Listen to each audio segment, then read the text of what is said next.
So, do you think that President Biden should step aside from the 2024 run? I don't know what they're going to do. I think they're in a terrible, terrible situation. You've got the Ohio primary or the Ohio election. He has to be on the ballot in Ohio by the first week in August, or there won't be a Democrat on the ballot for president in Ohio. So you've got that situation.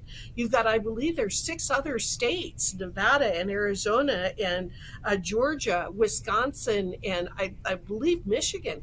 They've got a terrible mess in those states because he is the candidate. He is the person. So they've got a situation that they have to deal with in those states as to how they would even replace him on the ballot.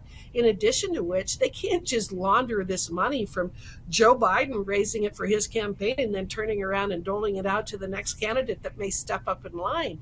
That's not how this situation works. If they attempted that, they would be violating campaign finance laws. So they're in a terrible mess, and they're in a terrible mess because they've been lying to the American people, because they have been lying about what his situation is. They have been lying about his competency. But this didn't just start last week or last Friday.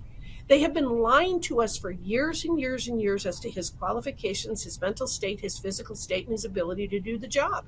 He wasn't fit for this job when he ran for it 4 years ago.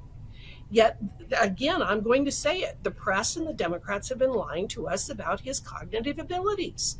And so now they're in this situation trying to figure out, what do we do? I think we ought to care about the United States of America. I think we ought to be looking at who is making the decisions, these momentous decisions that should be being made by the president or at least Congress, and they're being made by again, unelected bureaucrats. You are bringing up two questions that you have. One, if President Biden isn't making these decisions, who is? And two, you have other questions about President Biden's health. So, as a member of Congress, is there any way that you can seek additional information?